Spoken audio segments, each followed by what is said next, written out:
Selamat datang di channel Rumi Topik. Ada baiknya sebelum mendengarkan posisikan terlebih dahulu tubuh Anda dengan nyaman. Tenangkan perasaan Anda, santai, rileks, dan disertai dengan mengucapkan basmalah.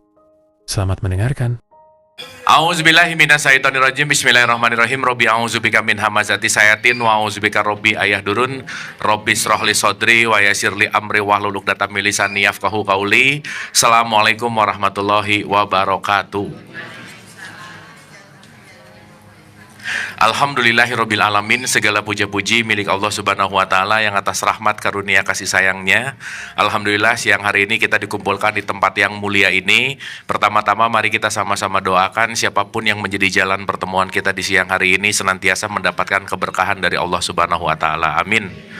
Salawat serta salam juga kita lupakan, kita sampaikan kepada seluruh nabi dan rasul, wabil khusus baginda besar kita Rasulullah Muhammad Sallallahu Alaihi Wasallam, kepada para sahabat-sahabatnya, tabiin, pemuka-pemuka agama, wali-wali Allah, pejuang-pejuang bangsa, dan senantiasa sampai kepada kita sampai akhirul zaman. Amin, amin ya Allah ya Rabbal alamin.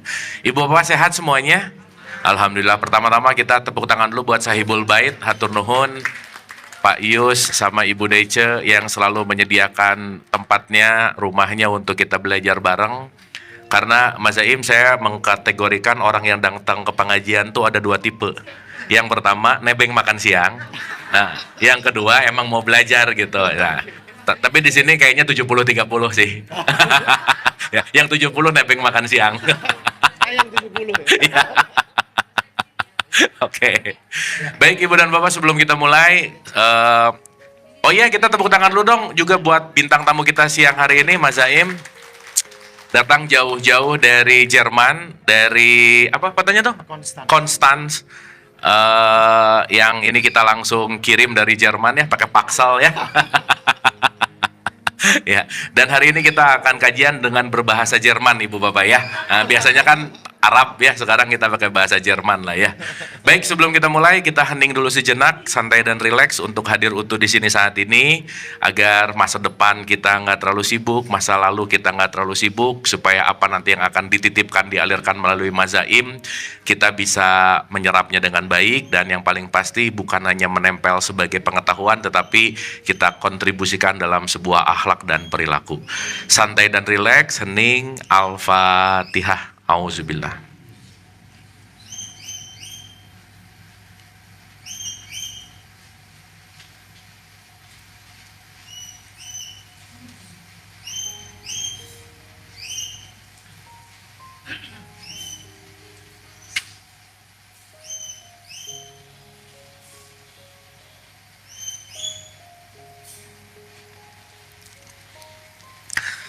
Amin, amin, amin ya Allah ya Rabbal alamin. Hatur nuhun Ibu dan Bapak, dan sekali lagi biar semangat kita tepuk tangan buat kita semua. Hatur nuhun. Oke, Mas Zaim ini muridnya Thich Nhat Hanh ya. Jadi Mas Zaim ini pernah di Plum Village.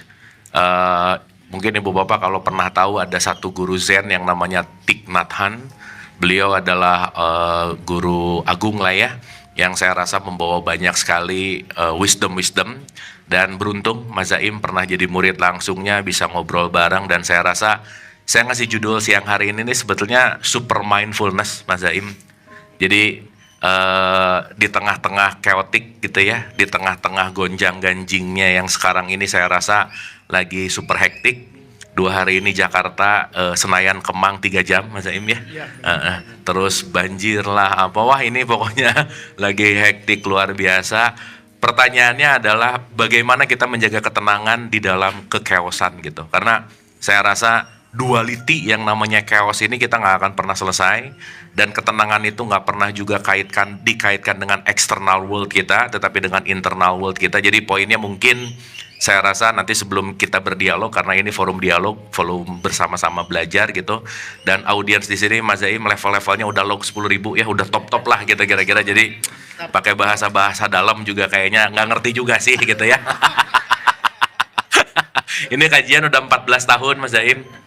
Jadi kita udah jalan 14 tahun luar biasa, istiqomah, kekerabatannya dahsyat sekali. Jadi free talk gitu ya, free discussion, dan apapun konteksnya yang dititipkan, mungkin monggo dikaitkan dengan konteks yang namanya super mindfulness, mencari ketenangan di lingkungan dualitas atau di kehebohan chaotic atau apapun itu namanya, tetapi kuncinya adalah tenang dalam badai gitu. So the stage is yours. Monggo Mas Zaim. Kita tepuk tangan buat Mas Zaim.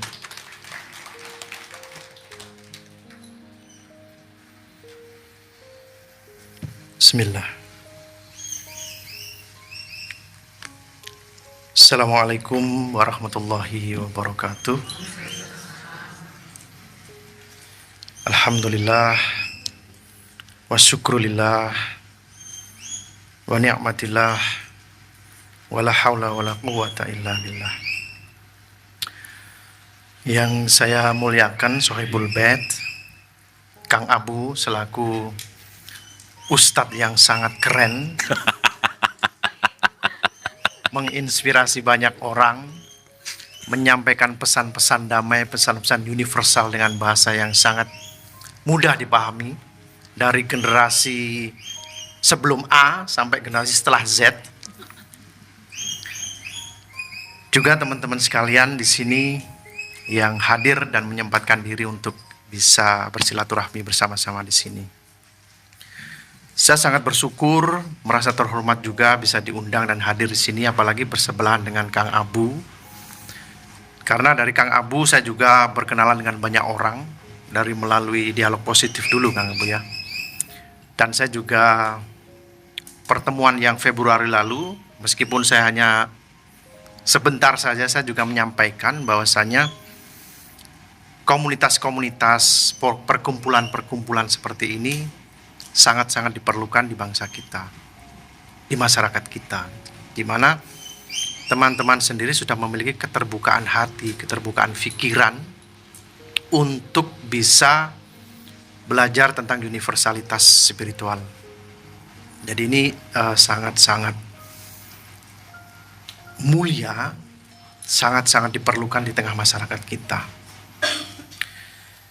Berbicara tentang super mindfulness, bahasanya Kang Abu ini, dan Kang Abu tadi bilang dari mana Senayan ke Kemang 3 jam. Tadi malam saya ngalamin itu langsung Kang Abu. Dari mana ke mana?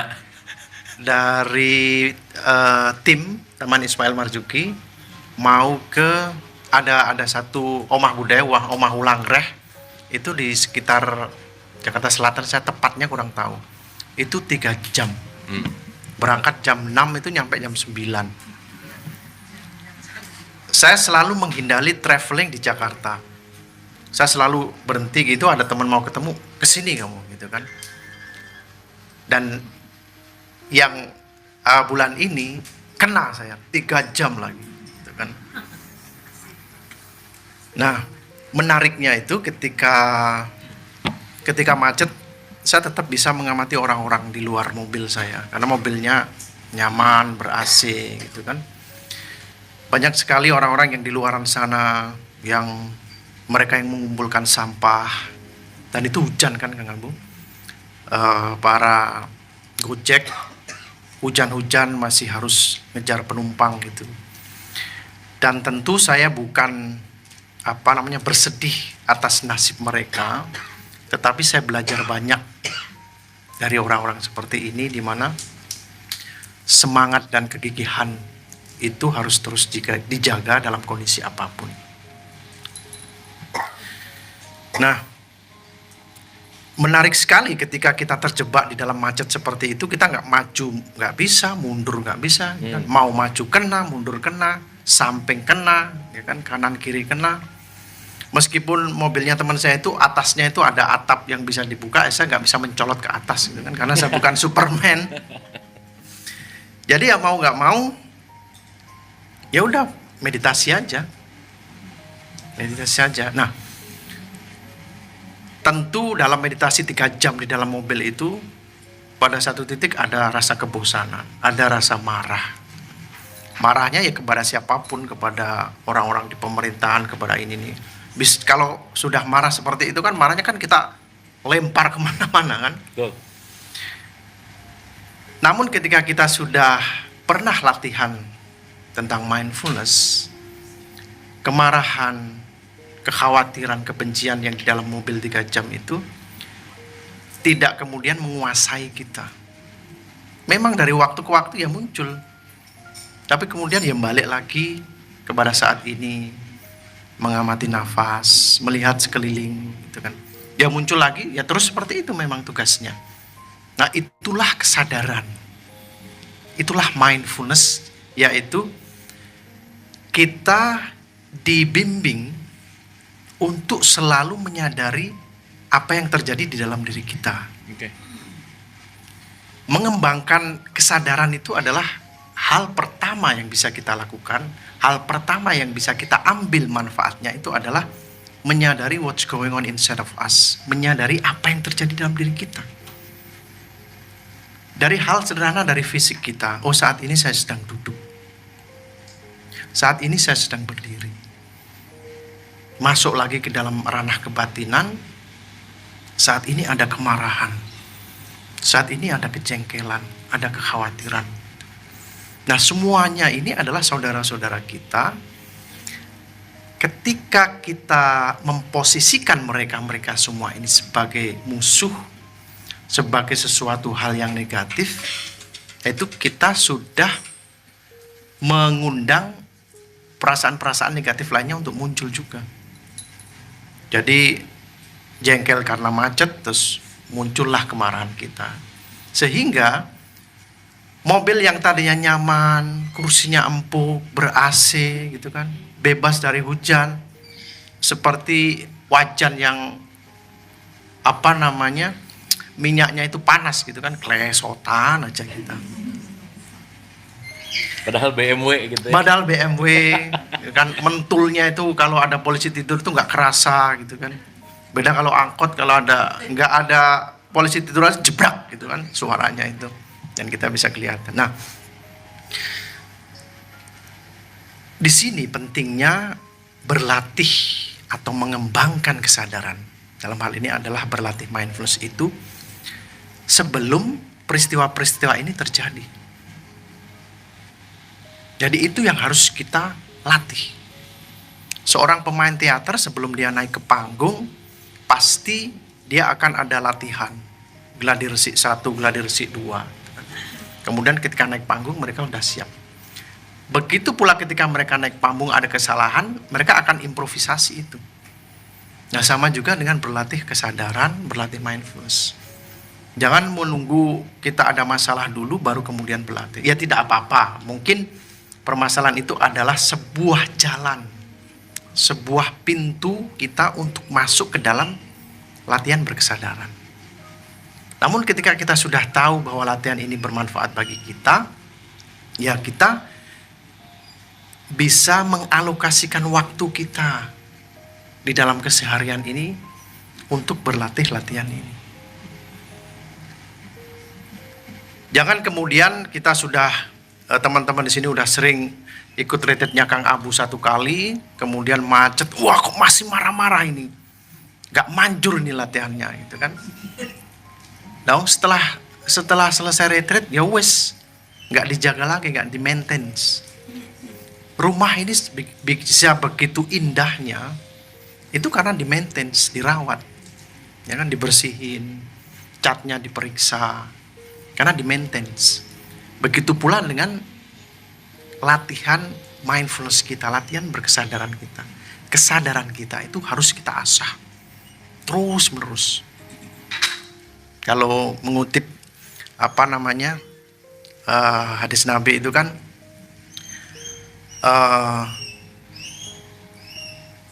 menuntut ilmu itu dari buayan sampai ke liang lahat. Utlubul ilmi minal mahdi ilal lahdi. Ini saya sering memaknai bahwasanya laku spiritual, termasuk juga berlatih mindfulness. Itu sudah kita mulai sejak kita dalam buayan, sampai kita mengembalikan raga ini kepada ibu bumi, kepada semesta, kepada Allah Subhanahu wa taala. Mengembalikan nafas kita kepada alam, kepada semesta, kepada Allah Subhanahu wa taala. Karena pada dasarnya semuanya pinjam, lalu kita berproses lagi. Nah, dalam waktu-waktu inilah itu adalah lelaku kita. Lalu bahasa orang Jawanya kan lelaku artinya kita melakukan itu. Tidak hanya sekedar dalam pembicaraan saja. Dan itu harus dilakoni. Nah, ini nanti kesadaran kita akan sangat-sangat menjadi kuat. Saya mohon izin minum teh dulu.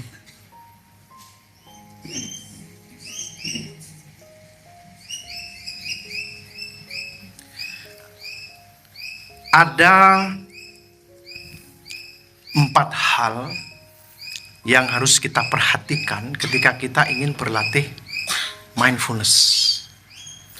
Mindfulness itu kan selalu menyadari kesaat inian, present moment. Lah, untuk menandai present moment itu apa? Ciri-cirinya present moment itu apa? Supaya kita berpresent moment, supaya kita berkekinian itu tanda-tandanya apa? Jadi ada 4 hal. Mohon izinkan. Mungkin kalau mindfulness dalam tradisi Islam bisa disebut khusyuk kali ya Mas Zaim ya? Ya, tepat sekali. Bismillah. Saya kira waktu dihubungi Kang Abu, saya bilang, Kang Abu ada whiteboardnya enggak? Karena nanti kalau pas saya kesurupan, saya nanti akan gambar-gambar ya. Ini saya pas saya kesurupan ini sekarang. Jadi ini adalah 4 landasan berkesadaran.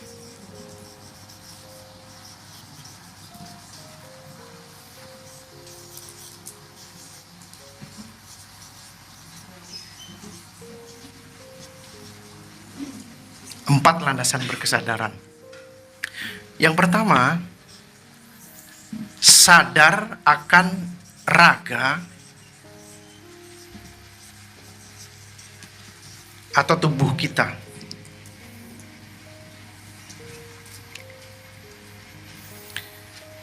Tubuh kita, Bapak Ibu sekalian, itu selalu berada pada saat ini, betul nggak?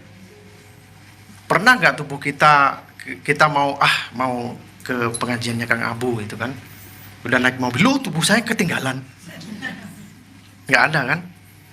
HP-nya ketinggalan mungkin gitu kan, tetapi tubuhnya ketinggalan nggak akan mungkin, karena tubuh kita selalu berada pada saat ini, di sini dan begini. Yang duduk, ya tubuhnya duduk saat ini sedang duduk. Saya di sini di depan berdiri, saat ini saya sedang berdiri dan saya berada di sini, di titik ini. Jadi itu prinsip utama dan yang paling penting ketika kita ingin berlatih tentang mindfulness. Sadari tubuh dan raga kita. Di dalam tubuh ini ada beberapa detail lagi. Yang pertama adalah ini yang paling utama ya, yaitu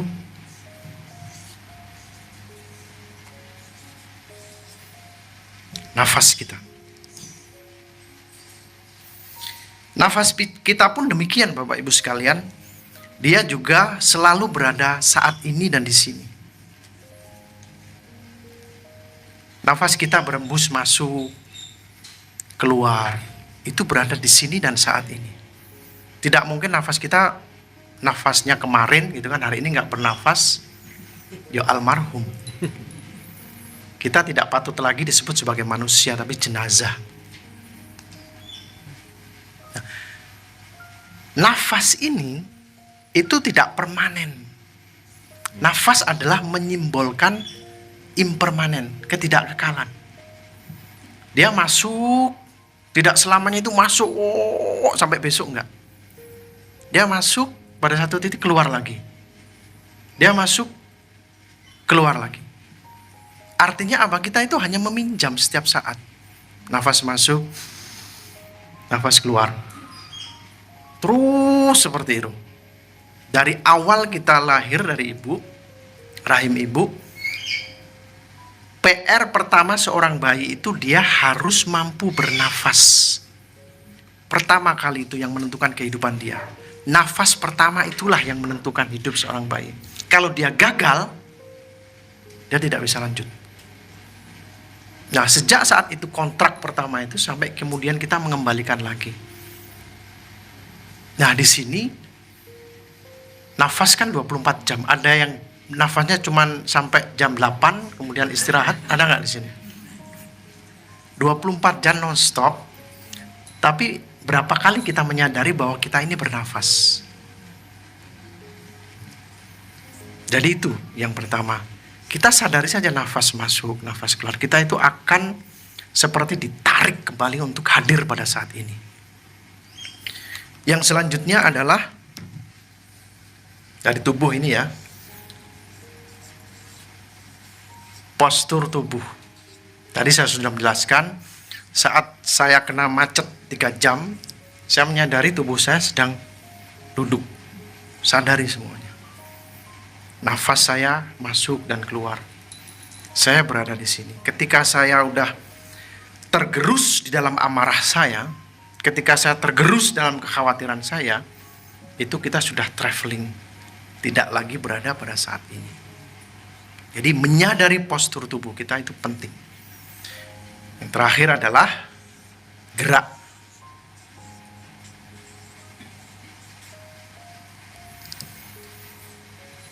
Kita berjalan, kita sadar kaki kita melangkah. Itu juga meditasi, itu juga berlatih mindfulness. Minum teh, kita menyadari teh kita ada di tangan, meminum, menyadari teh itu masuk, itu juga bermindful. Karena kita menyadari apa yang terjadi pada saat itu secara detail. Gerak, masak, gitu kan. Saya tinggal di Jerman. Di Jerman itu bukan Jejere Wakman, tapi asli di Jerman. Di sana saya juga punya grup meditasi kecil. Ada banyak di antara mereka itu menggunakan renang, larinya itu untuk bermeditasi, untuk berlatih mindfulness. Karena mereka menyadari setiap gerakan itu. Jadi gerak itu juga bisa kita jadikan latihan untuk berlatih mindfulness. Makan, masak, dan lain sebagainya. Semua aktivitas itu. Yang kedua adalah perasaan.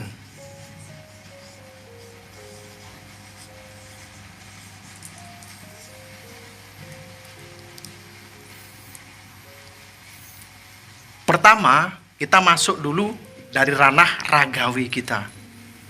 Sebelum kita masuk ke dalam ranah batiniah kita. Batiniah itu isi pertamanya adalah perasaan. Saat ini nyaman gak? Sadari itu. Saat ini tidak nyaman gak?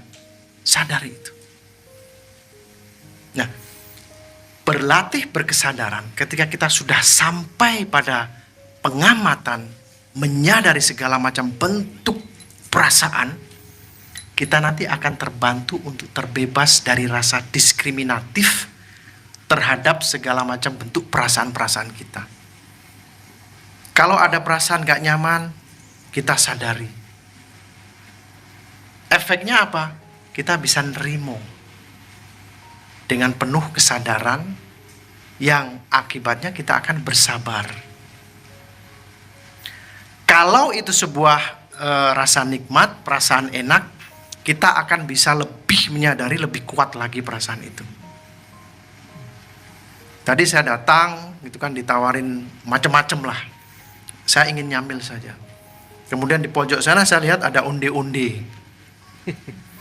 Saya makan aja. Dan nikmatnya itu nggak karu-karuan. Karena saya di Jerman tidak ada onde-onde. Jadi saya harus hati-hati memperlakukan onde-onde itu.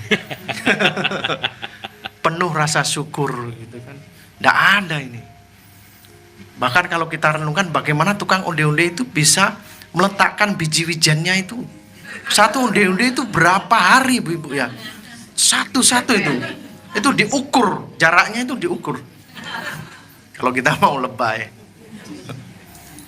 Bisa saya nikmati itu. Namun ketika saya tergerus di dalam ketergesa-gesaan saya, ya aktivitas makan onde-onde saya tidak akan full. Saya tidak akan sepenuhnya bisa menikmati perasaan itu.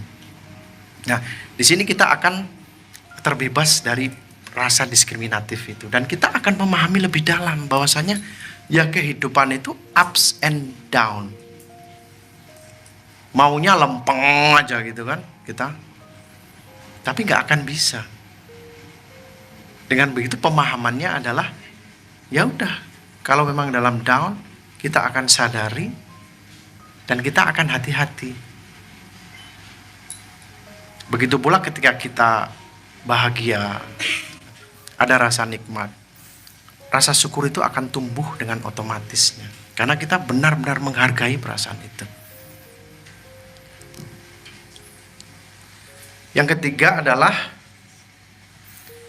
sadar akan segala macam bentuk pikiran kita.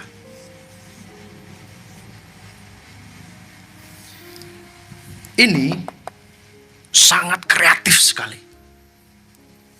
Bisa membuat mengarang cerita itu banyak sekali.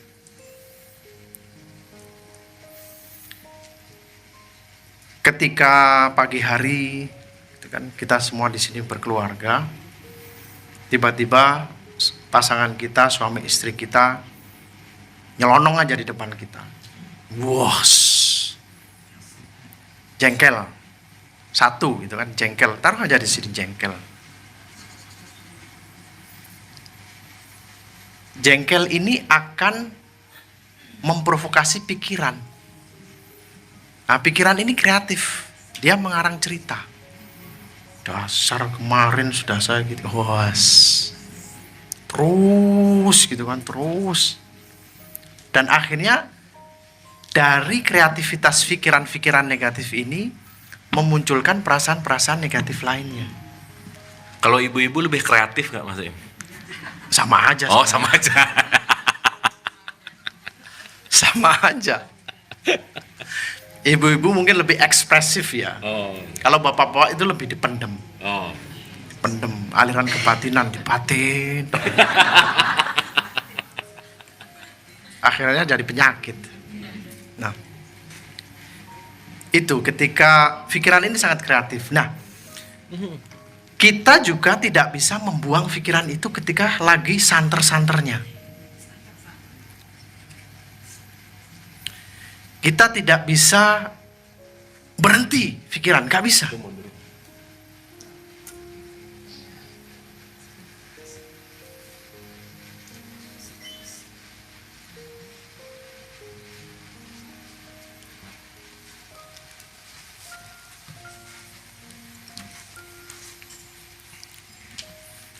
Jadi terus-menerus berkreasi dan bercerita.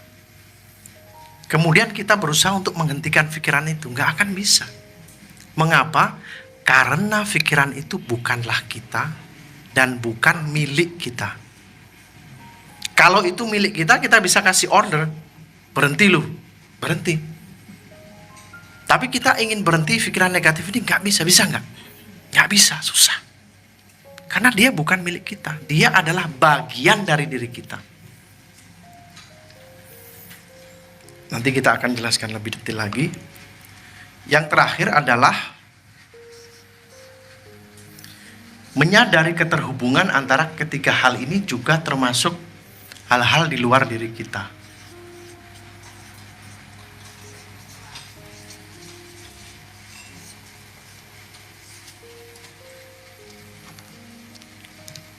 Keterhubungan juga termasuk semua hal di luar tiga hal ini. Saya minum teh. Teh ini bisa menjadi objek mindfulness saya. Ketika saya ngobrol sama Kang Abu bisa menjadi objek mindfulness saya. Sehingga ketika saya ngobrol, ya saya hadir sepenuhnya, saya fokus kepada Kang Abu. Ini langsung kita bisa tarik di dalam aktivitas kita sehari-hari. Saat kita ngobrol dengan orang yang kita sayangi, kita hadir sepenuhnya buat mereka, mendengarkan sepenuhnya buat mereka. Dan ini juga keterhubungan antara pikiran, dengan perasaan, nafas, dan tubuh kita.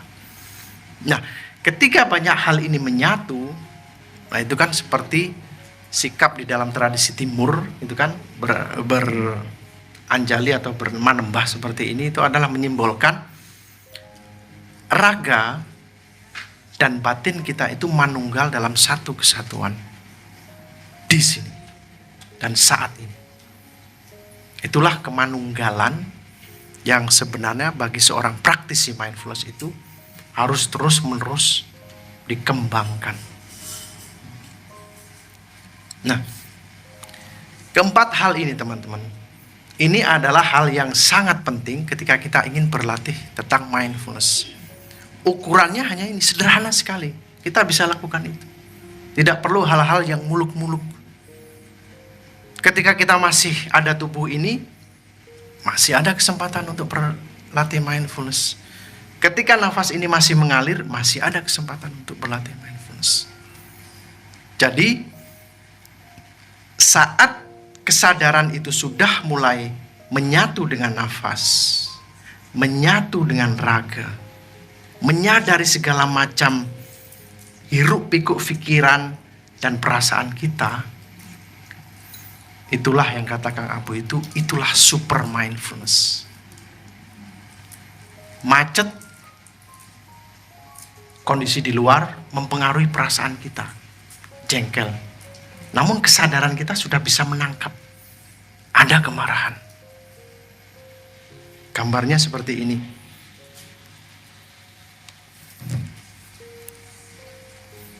Bisa lihat semua ya.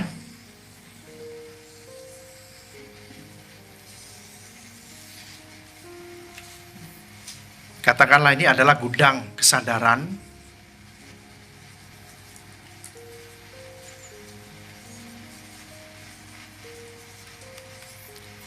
Yang atas ini adalah kesadaran kita.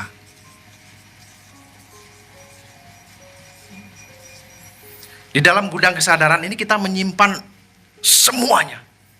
Tersimpan, bukan menyimpan, tersimpan. Dari memori kita dari kecil sampai saat ini. Termasuk juga di sini ada kemarahan, ada kebencian, ada rasa khawatir, kecemburuan.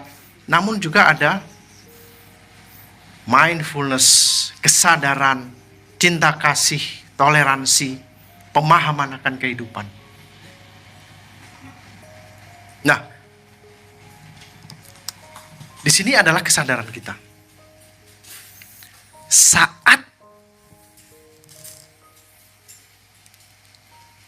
kemarahan itu muncul ke permukaan sini,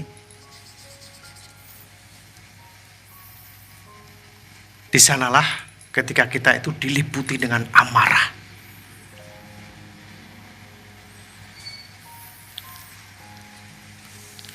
Dari satu strong emotion ini, marah, kemudian kita merasa tidak suka dengan kebiasaan marah ini. Tidak suka apa? Muncul sebuah kebencian, muncul lagi di sini. Ditemanilah kemarahan itu. Dua strong emotion hadir di dalam diri kita. Marah, benci. Jengkel juga ikut nimbrung. Ngopi-ngopi di sini makan onde-onde gitu kan.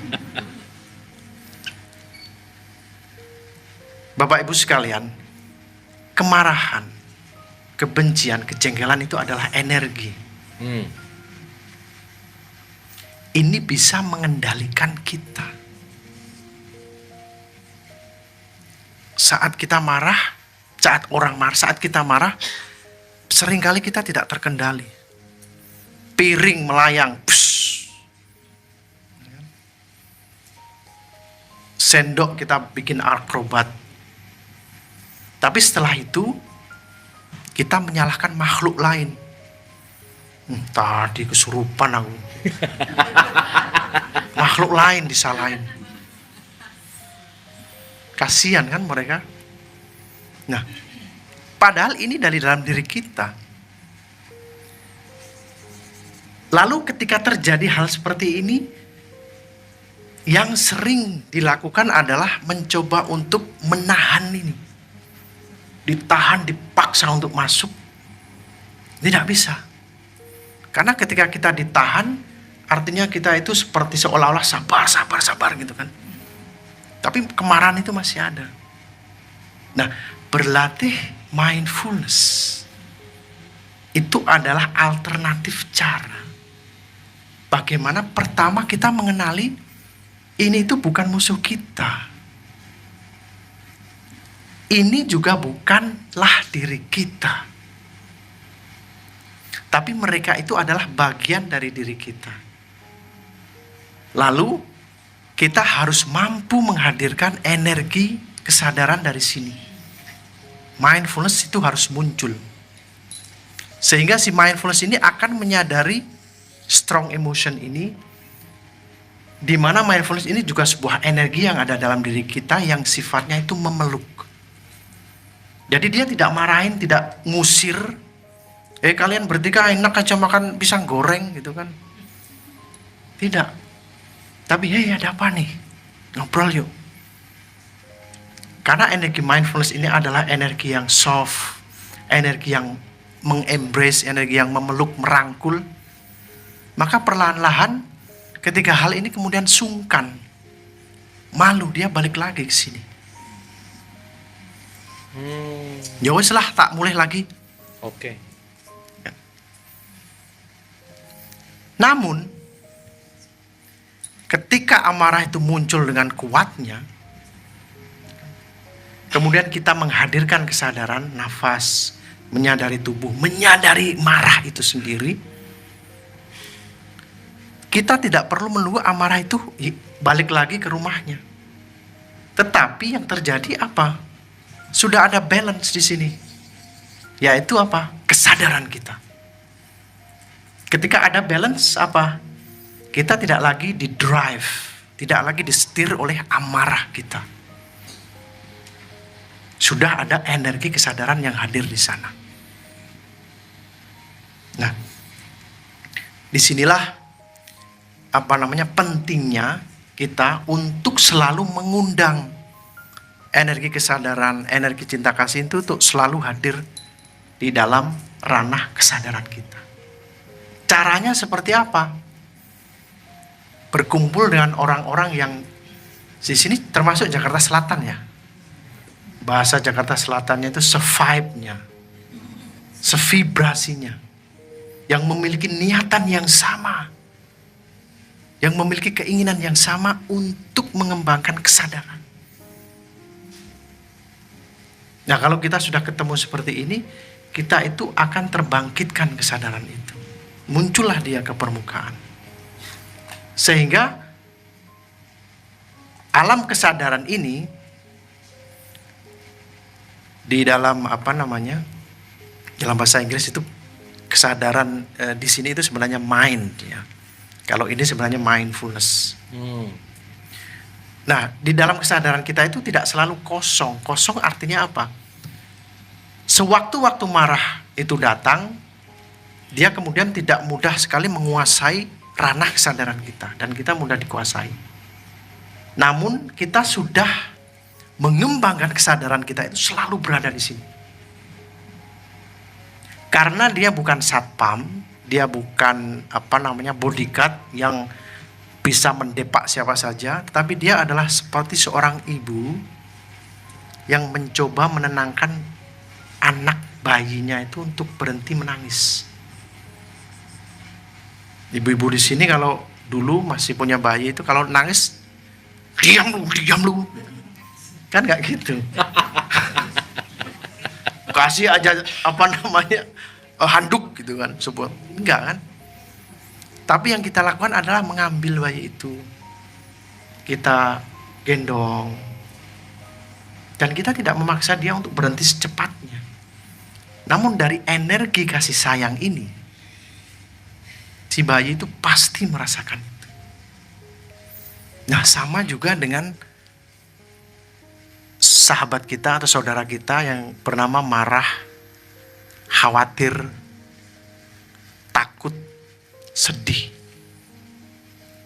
Mereka butuh perhatian itu. Dan orang yang paling dekat dengan kita adalah diri kita. Diri kita yang mana yang bisa merawat strong emotion ini, yaitu kesadaran itu.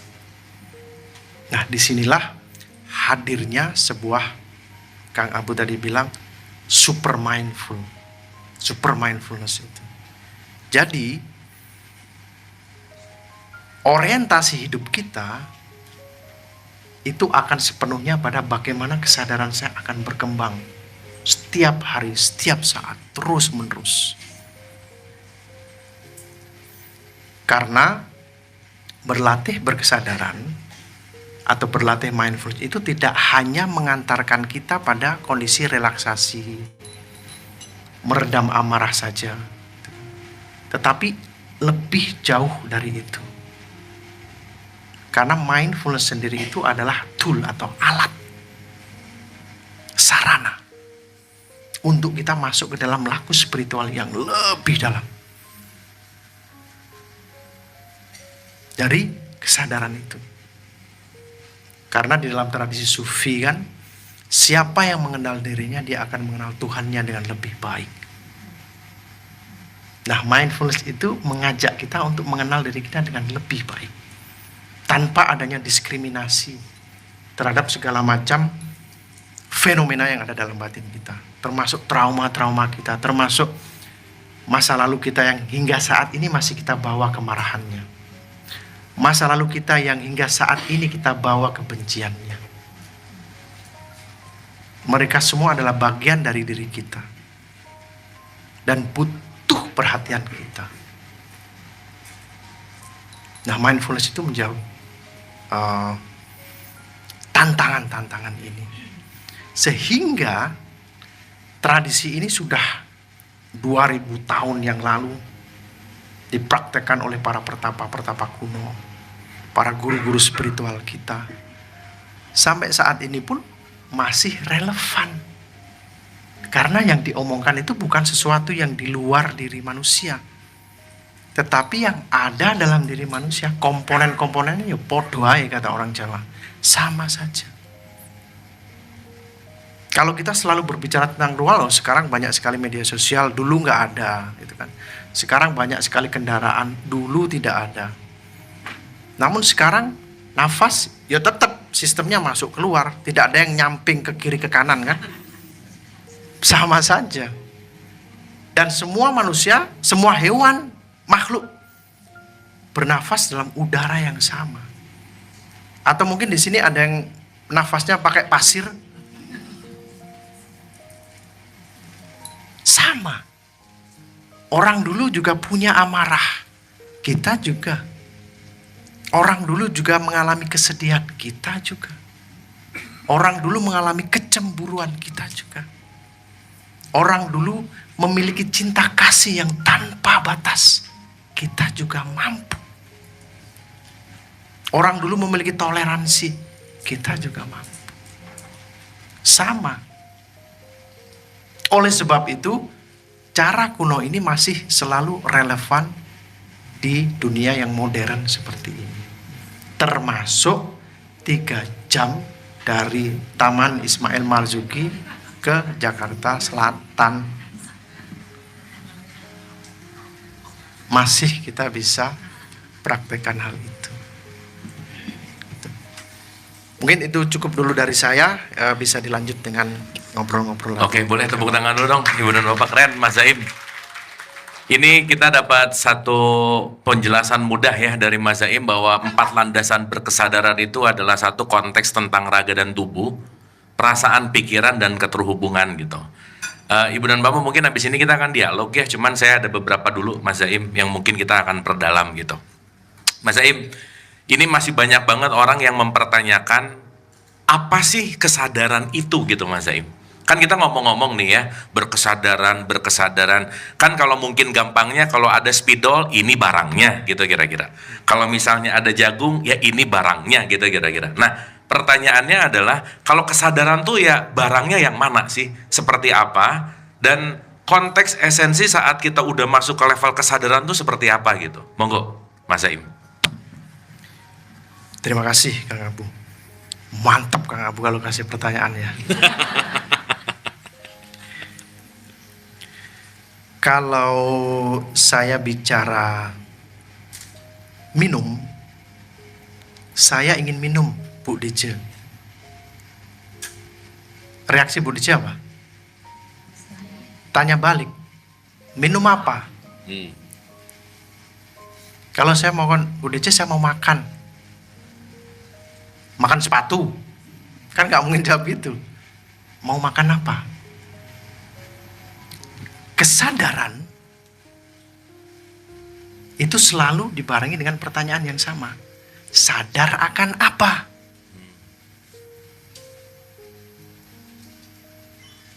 Jadi tidak ada satu barang kesadaran tidak akan ada.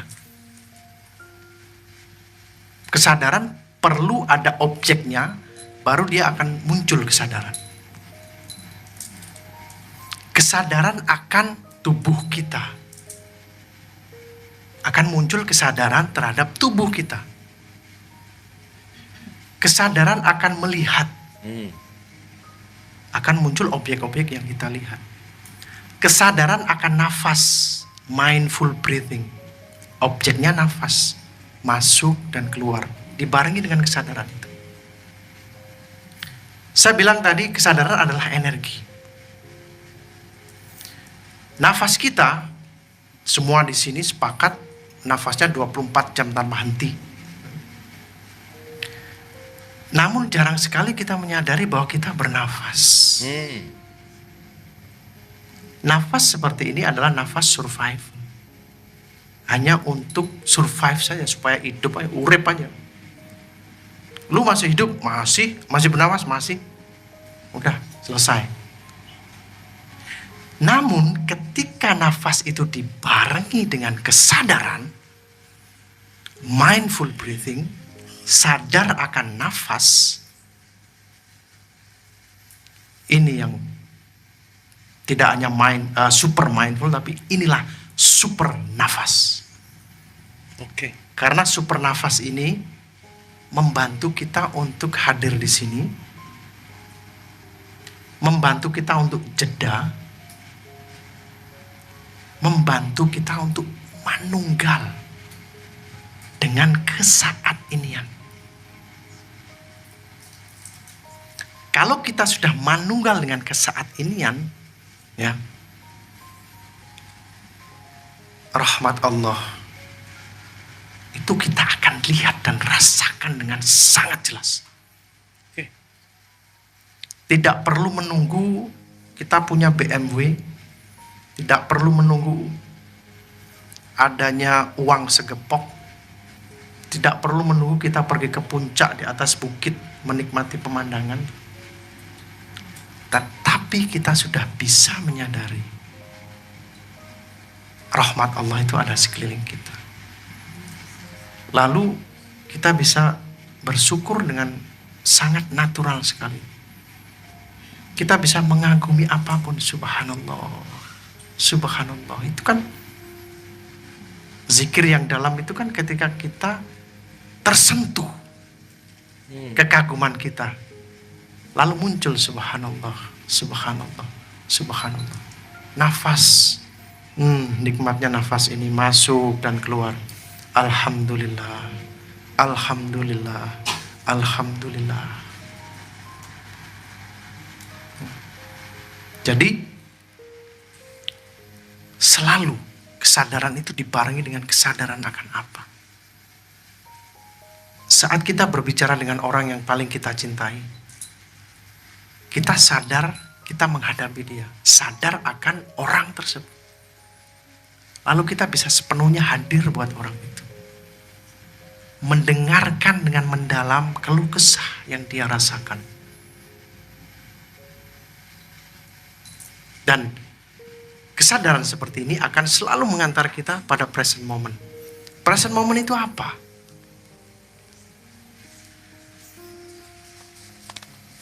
Ini mantap sekali kertasnya, gede.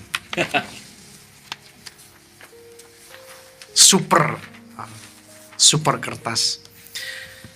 Jadi katakanlah saya akan menggaris di sini. Ini karena pertanyaan Kang Abu saya jadi kesurupan lagi.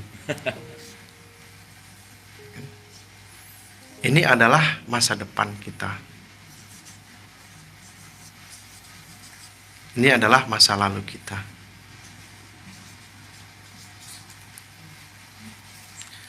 Saat kita khawatir, saat kita gelisah, resah gelisah, itu kan lagunya.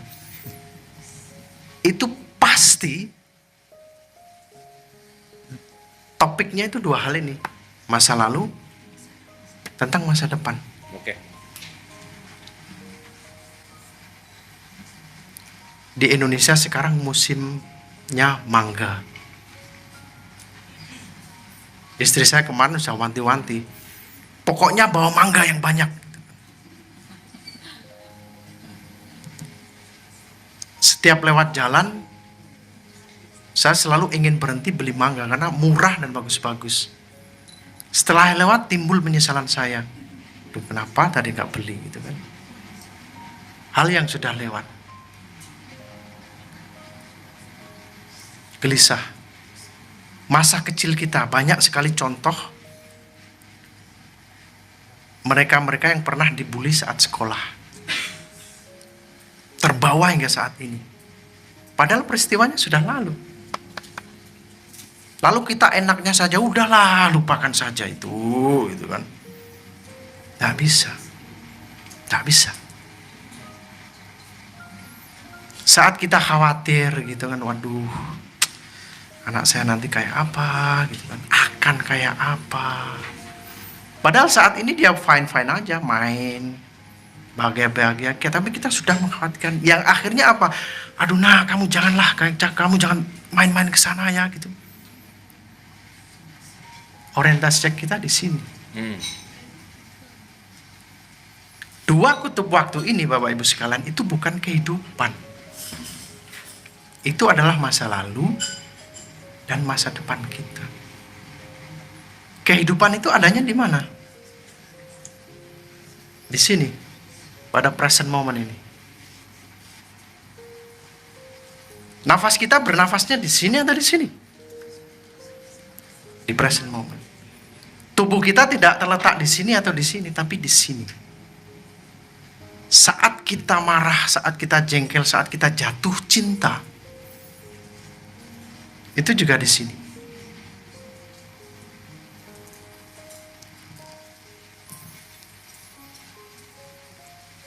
Berkesadaran, sadar akan nafas, sadar akan teh kita, sadar akan makanan kita, sadar akan tubuh kita.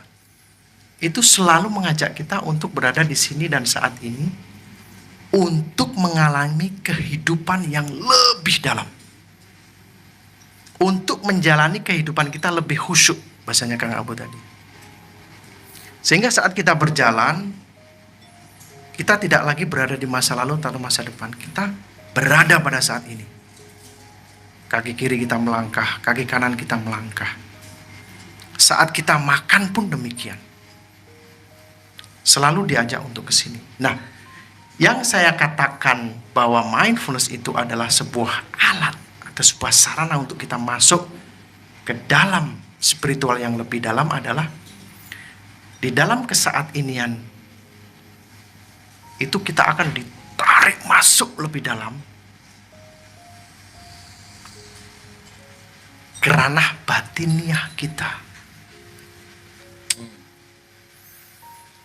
Di surface ini kita masih mengenal diskriminasi. Kamu, aku, kalian, mereka, kita, hitam, putih, baik, buruk. Namun ketika kita mau diving di dalam present moment, itu kita akan diantar untuk lebih dalam lagi masuk di sini. Di sini ada garis lagi.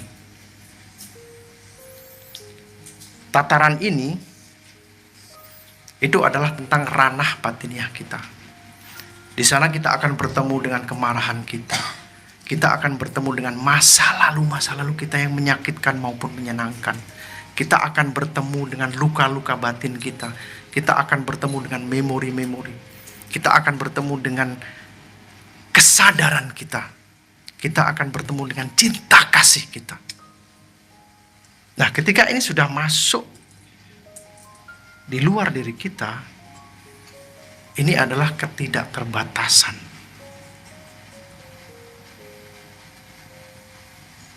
Di sini udah ketidakterbatasan itu. Kuncinya present moment diri kita. Sadar terhadap diri. Kesadaran kita akan berkembang. Menyadari lingkungan sekitar kita. Kita akan terenyuh, kita akan ikut sedih ketika sahabat-sahabat kita kehilangan orang yang dicintai. Timbul sebuah cinta kasih, kita datang. Hadir buat mereka.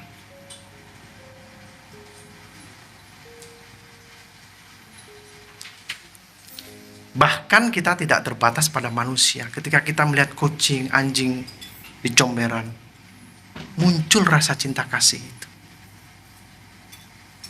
Dan kita akan digerakkan untuk menolong kucing itu. Dan dalam ranah ini kita tidak lagi bisa membenci. Bagaimana kita bisa ke arah sana? Kita sudah mengalaminya, teman-teman. Setiap saat. Namun, sadarkah kita bahwa kita mengalami present moment yang begitu dalam itu? Pertanyaannya di sana. Saat kita menarik nafas masuk, fully berada pada present moment, dua kutub ini akan sirna sama sekali. Kita akan terbebas dari kedua kutub waktu ini. Sekali lagi, kok saya nggak sadar? Yang Anda maksud sadar itu adalah ranah analisis. Karena dalam saat ini tidak ada lagi analisis. Yang ada adalah kesadaran, pengalaman secara langsung.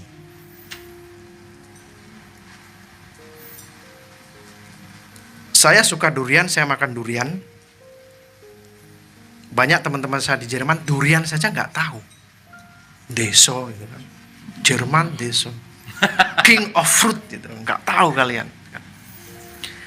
Ketika saya mau menceritakan rasa durian, dengan detail, apakah dia akan bisa merasakan durian itu meskipun saya ceritakan dengan sangat detail? Nggak bisa. Tidak akan bisa. Meskipun si kawan saya ini penasaran, ingin merasakan durian, lalu dia bikin ada asinnya kasih garam, ada manisnya kasih gula, lembut kasih mentega, kasih tepung, diaduk-aduk. Dimakan, ini durian. Tidak bisa. Oke. Yang bisa saya lakukan, beli tiket, sama-sama kita ke Indonesia. Nongkrong di warung durian bareng-bareng. Dia merasakan sendiri. Dan ketika dia menceritakan ke keluarganya, dia akan dengan bahasanya sendiri. Mindfulness ini adalah pengalaman. Dan setiap saat kita akan bisa melampaui ini. Siapa saja itu bisa. Namun mungkin dalam 1 detik, 1 hirupan nafas. Nah, tanpa hadirnya kesadaran, itu semua pengalaman akan lewat. Dan setiap orang itu pasti mengalami itu. Meskipun sekali lagi, hanya dengan 1 nafas. Hanya dengan 1 tapakan kaki ketika kita mau berjalan. Hanya dengan 1 kedipan mata ketika kita mau menyadari itu. Manunggaling kawuloning Gusti itu tidak terjadi di sini dan di sini, tapi di sini. Ketika kesadaran kita terbuka dengan luas, Allah itu ada di mana-mana, termasuk di sini. Lalu kenikmatan apa lagi yang mau kita dustakan kalau sudah seperti itu? Nah, mindfulness itu adalah jalan spiritual yang sangat universal. Tidak peduli agama kita apa, tidak peduli suku kita apa. Syarat utamanya adalah nafasnya masih masuk keluar atau enggak. Suatu saat Bapak Ibu sekalian, nafas kita akan keluar selama-lamanya. Lalu di sana kita akan mencoba untuk menarik kembali. Gak iso wisan, gak bisa. Udah kita kembalikan sepenuhnya. Kita struggling, ingin menarik kembali, tapi gak bisa. Di sanalah kita akan muncul apa? Takut di sini juga, khawatir di sini juga, marah di sini juga. Namun ketika kita sudah berlatih mindfulness, kita lepas nafas ini. Rasa khawatir muncul, kita sambut dengan kesadaran. Takut muncul, kita sambut dengan kesadaran. Yang akhirnya kita akan menutup mata dan kembali ke pangkuan yang maha tak terhingga dengan husnul khotimah. Terima kasih. Sun Mas, wah dalam nih, luar biasa. Terima kasih, terima kasih. Baik Ibu dan Bapak, mungkin ada 1-2 pertanyaan dulu untuk nyambung. Nanti mungkin habis ini saya mungkin sedikit ngasih footnote aja, sedikit memberikan sebuah catatan kaki. Mungkin ada pertanyaan dulu, Ibu Bapak, mangga. Siapa tahu ada yang mau berkaitan. Silakan. Assalamualaikum warahmatullahi wabarakatuh. Nanda Jaim, boleh saya bertanya mengenai Manunggaling Gusti dengan hikmah dan kesadaran? Itu gimana? Apa bedanya atau bagaimana caranya? Sedangkan dalam doa kita akan selalu memohon, berikanlah kami hikmah. Tapi bagaimana caranya dengan kesadaran itu kita bisa mendapatkan Manunggaling Gusti? Terima kasih. Assalamualaikum. Oke. Manunggaling Kawula Gusti ya. 1. Ada lagi Ibu Bapak? Mungkin ada yang nyambung 1 lagi gitu.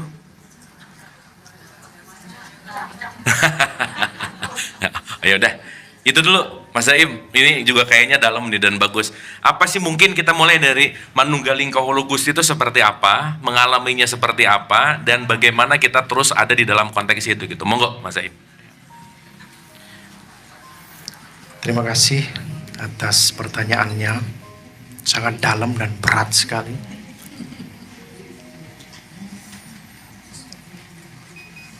Di kampung saya, Bapak Ibu, itu pernah ada seorang santri, dia itu belajar kitab Al-Hikam, karangan Imam Al-Ghazali. Dia tirakat, puasa, tidak keluar rumah, ingin melihat Tuhan, ingin manunggal dengan Tuhan. Tapi dia kemudian mengalami gangguan jiwa. Saya dulu penasaran sekali, mengapa hal itu bisa terjadi. Dia orangnya sangat baik, sangat khusyuk ketika sholat. Benar-benar melakukan sebuah tirakat. Tirakat tahu nggak? Tirakat itu sebuah laku spiritual seperti puasa Senin Kemis, kemudian tidak tidur berapa hari, puasa hanya makan nasi, ngerowot, itu semuanya kategorinya tirakat. Nah, saya melihat mengapa tidak bisa.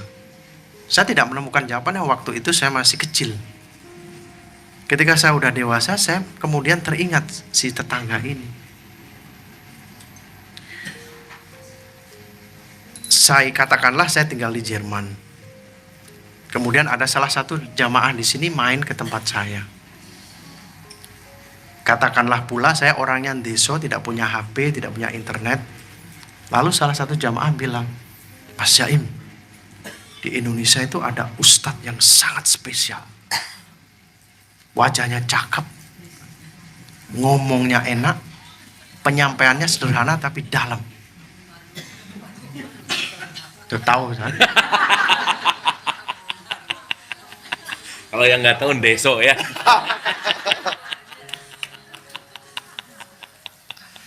Namanya Abu Marlu. Kemudian saya tanya balik, fotonya ada nggak? Waduh, nggak ada. Kemudian si kawan ini menceritakan dengan detail fisiknya Kang Abu, cara bicaranya, perangainya. Yang muncul dalam pikiran saya tentu bayangan-bayangan Kang Abu yang dijelaskan oleh ibu itu yang saya interpretasikan.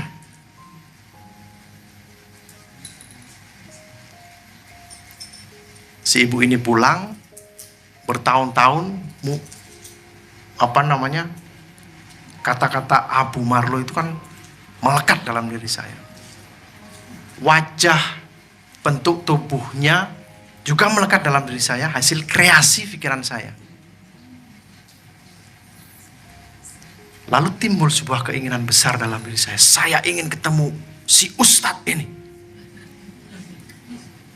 Pergilah saya ke Indonesia sendirian. Kan, kemudian nyampe di rumah Bu Dice. Makan dulu. Oh ya, makan. Kemudian duduk di samping saya Kang Abu. Saya cerita, Mas, saya itu ingin ketemu Abu Marlo. Orangnya itu keren gitu. Sampai juga harus ketemu, harus belajar juga sama dia gitu kan. Ya Kang Abu tentu senyum-senyum aja kan. Itu saya. Nggak mungkin lah. Nggak mungkin gitu kan. Karena saya sudah memiliki gambaran saya sendiri. Oke, keren. Ini KTP saya ini namanya Abu Marlo. Semua orang bisa bikin KTP dengan nama itu. Orang lain mencoba meyakinkan, nggak percaya. Akhirnya saya pulang dengan tangan kosong.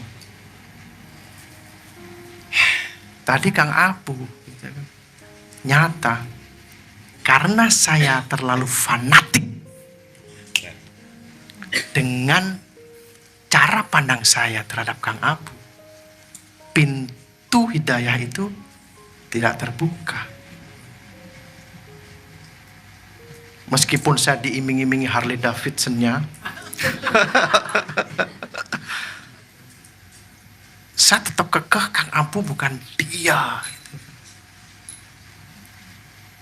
Tidak bisa terbuka. Memahami tentang Manunggaling Kawula Gusti, banyak sekali interpretasi. Buku-buku banyak yang membahas tentang itu. Kitab-kitab banyak sekali. Tapi yang perlu kita pertanyakan adalah apa pemahaman kita tentang Tuhan yang sebenarnya itu? Apakah kita memahami Tuhan itu sebuah cahaya seperti matahari? Ataukah seperti sosok yang berdiri di atas langit? Atau apa? Kita tidak pernah tahu. Yang kita tahu hanya dari 99 nama. Cinta kasih, Rahman, Rahim, Al-Malik, Al-Qudus, As-Salam, Mu'minul, Muhaiminul, dan lain sebagainya. Ya. Dan kita pun ketika menghafal 99 nama itu, yang terpatok dalam pikiran kita itu lafaz dari Arabnya tadi. Nah, hubungannya mindfulness dengan Manunggaling Kawula Gusti, dengan hikmah, posisinya itu sangat jelas sekali. Sering kali kita diceramahi, Tuhan kan abstrak, gak bisa kita raba, gak bisa kita lihat. Tadi di awal saya juga menjelaskan bahwa berkah Tuhan, rahmat Allah itu 24 jam tanpa henti ada di sekeliling kita. Namun mengapa seringkali kita tidak melihat hal itu? Karena mata batin kita itu diselaputi. Diselaputi oleh apa? Rasa khawatir, rasa takut. Juga termasuk craving kita, keinginan-keinginan kita, keinginan-keinginan yang sebenarnya tidak perlu. Sehingga rahmat Tuhan itu, rahmat Allah tidak bisa kita lihat. berlatih berkesadaran itu membantu kita untuk memulangkan yang gambar lingkaran tadi, untuk memulangkan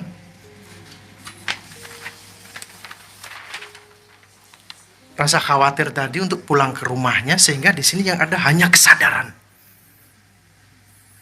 Ketika di sini hanya kesadaran, pikiran kita itu jernih. Ketika pikiran kita jernih, kita akan bisa merasakan itu. Termasuk peristiwa apapun yang sedang terjadi pada diri kita. Sehingga hikmah bagi saya, itu kita tidak perlu menunggu setelah peristiwa ini selesai, setelah kejadian ini paripurna. Tetapi pada saat itu juga ketika kesadaran itu bangkit, kita akan bisa dengan jelas sekali melihat dari hikmah-hikmah dari segala macam peristiwa. Termasuk hikmah dari nafas. Nafas kok masuk dan keluar ya? Kalau keluar terus, ya kita nggak akan bisa survive. Kok mata ini harus berkedip-kedip terus ya? Itu kan semua bisa kita sadari hikmahnya saat kesadaran kita itu sepenuhnya hadir di sini. Nah, present moment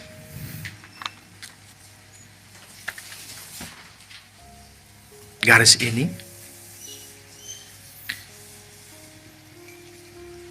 pada satu titik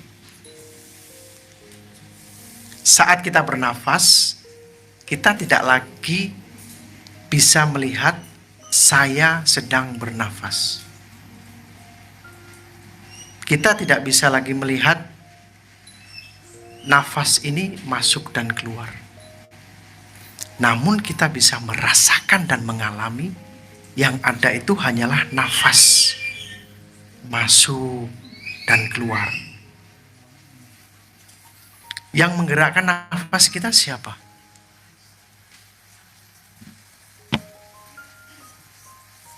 Dia bergerak dengan sendirinya.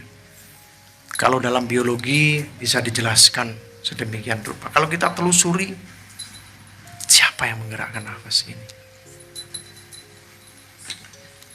Di sana kita akan bisa merasakan dengan sangat dalam kehadiran yang dinamakan kehadiran Tuhan.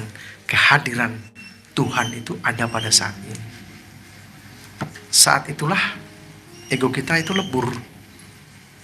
Yang ada hanyalah nafas. Proses nafas yang masuk dan keluar. Lalu nafas ini keluarnya kemana? Ke semesta. Masuk lagi semesta. Keluar lagi semesta. Sehingga Ibnu Al-Arabi, seorang sufi besar, mengatakan wahdat al-wujud manunggaling kawula Gusti itu bukanlah sebuah action. Saya ingin ke sana.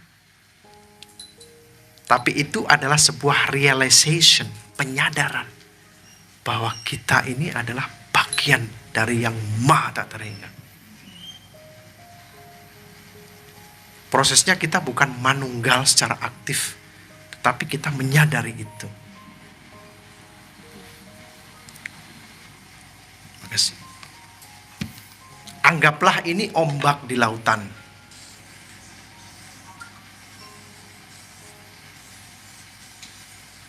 Ini lautan, samudra.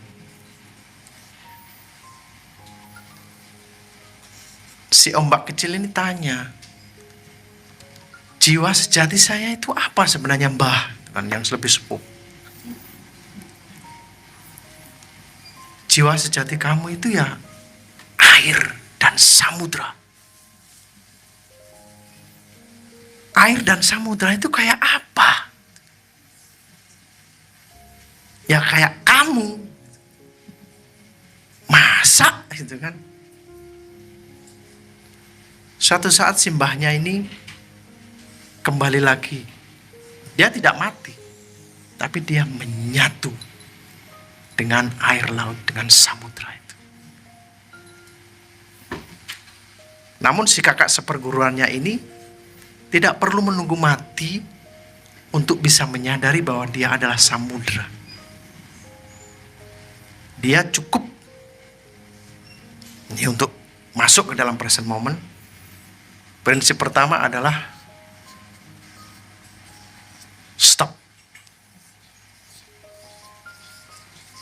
atau jeda.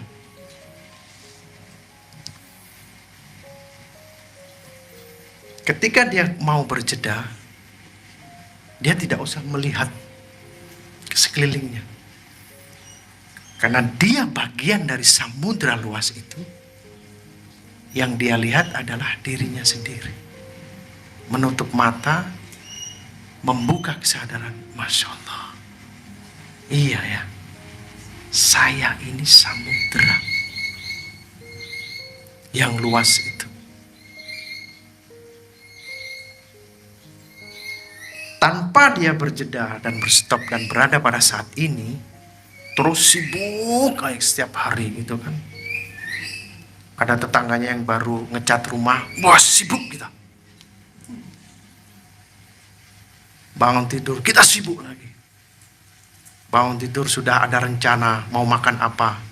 Ketika makan sudah rencana setelah sarapan ngapain. Di aktivitas di pekerjaan kita mau ngapain lagi. Jadi kita itu selalu diseret-seret oleh masa depan kita. Sehingga untuk bisa pada present moment ya kita harus berhenti dari aktivitas apapun. Datang ke sini, ikut retreatnya Kang Abu. Itu juga sarana kita untuk stopping. Berhenti. Kalau sudah berhenti, mesin kita itu akan cooling down. Ya kan? Kalau kita sudah cooling down, kita akan merasa istirahat. Kalau kita istirahat, bahasa kerennya itu adalah kita surrender. Pasrah. Orang pasrah itu relax. Gak mungkin orang, saya pasrah kok. Gitu kan. Pasrah itu ikhlas ya, saya ikhlas kok. Iya.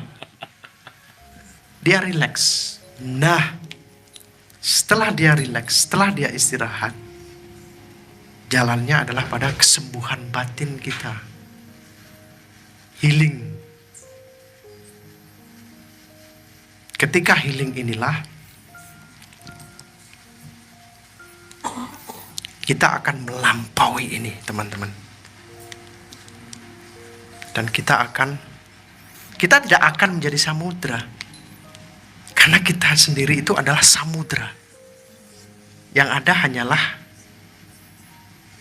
kita melepaskan segala macam sekat-sekat yang selama ini membelenggu kita, menyadari kita itu adalah bagian dari samudra itu. Untuk menuju ke arah sana, penyadaran terhadap nafas. Saat kita nafas, kita mungkin bisa mengalami secuil-cuil lah. Tapi kalau sedikit demi sedikit kita kumpulkan, akan menjadi bukit katanya. Disitulah pengalaman spiritual itu. Jadi, mindfulness, hikmah, dan ajaran tentang Manunggaling Kawula Gusti itu sangat terkait satu sama lain. Dan mindfulness itu adalah sebuah jalan universal yang bisa dilakoni, dipraktekkan oleh siapapun dan kapanpun. Demikian. Sun, makasih. Kita tepuk tangan lagi Ibu dan Bapak. Ya, mungkin kita tutup dengan praktek. Ya, Ibu. Makasih. Mas Zaim, yang ingin saya tanyakan, kebanyakan orang mengatakan berkesadaran. Nah, berkesadaran yang Mas Zaim bilang tadi kan kita harus calling down, jeda. Tapi di masyarakat kesadaran itu dihitung dari bukti nyata. Nah, dan kita di sekitar kita banyak yang belum berkesadaran. Nah, itu hubungannya dengan itu tadi manunggaling kawula Gusti. Nah, pada saat itu Sunan Kalijogo juga ada muridnya yang bertanya, Gusti Allah iku ning ndi Gusti, gitu ya. Setan itu di mana? Nah, dijawablah oleh Sunan Kalijogo, Gusti Allah itu ada di sini. Setan juga ada di sini. Dan itu belum ada pemahaman kebanyakan di masyarakat kita ya, belum nyampe ke sana itu tadi, karena yang belum berkesadaran, mereka maunya berkesadaran itu misalkan buang sampah ya di tempatnya. Begitu. Terima kasih Mas Zaim.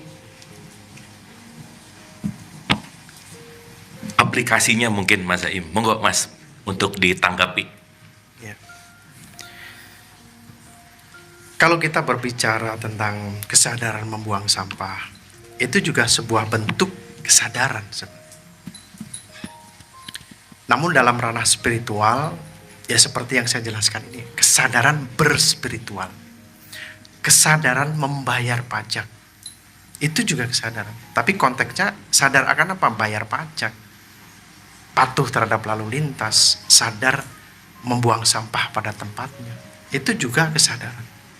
Namun dalam ranah spiritual, kesadaran berspiritual itu adalah kesadaran yang membantu kita juga untuk menyadari segala macam fenomena-fenomena yang ada dalam batin maupun tubuh fisik kita.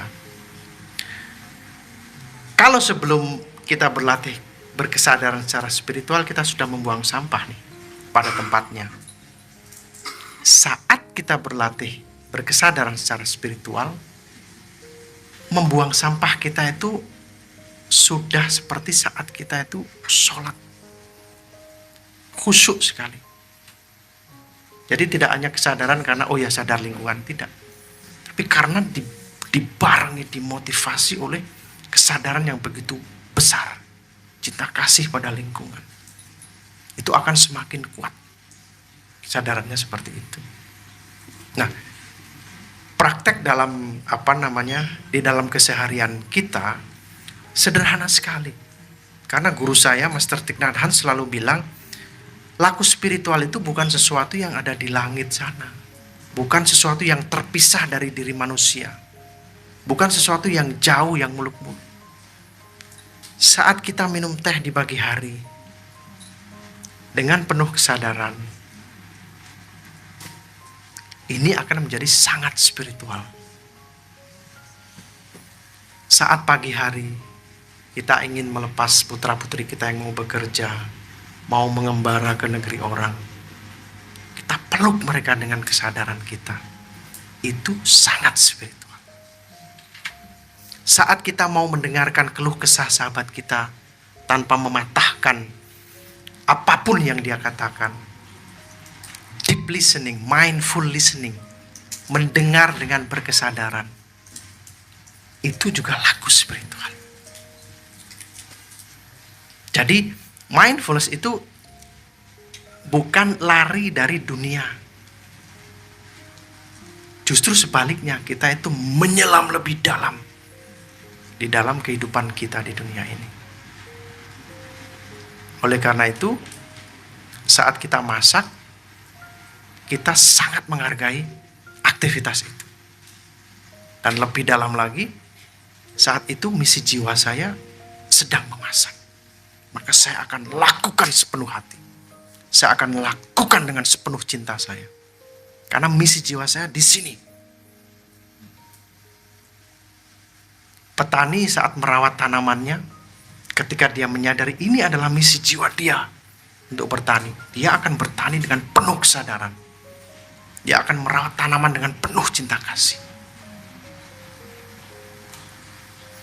Jadi apapun kita bisa melakukan segala macam aktivitas kita dengan berkesadaran.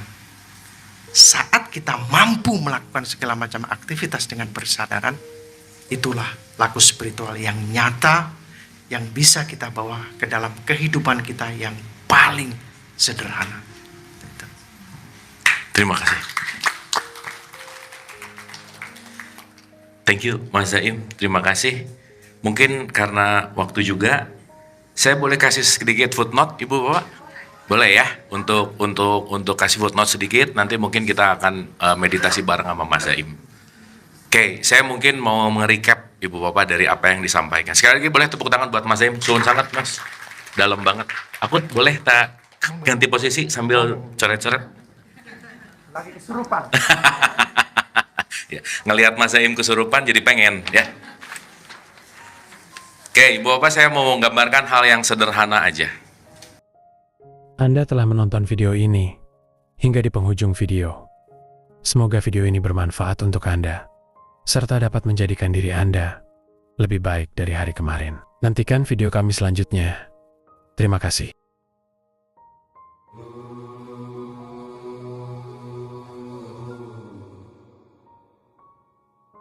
Bukan dari Adam, Hawa, taman surgawi atau Firdaus. Tempatku tidak bertempat, jejakku tidak berjejak. Baik raga maupun jiwaku, semuanya adalah kehidupan kekasihku.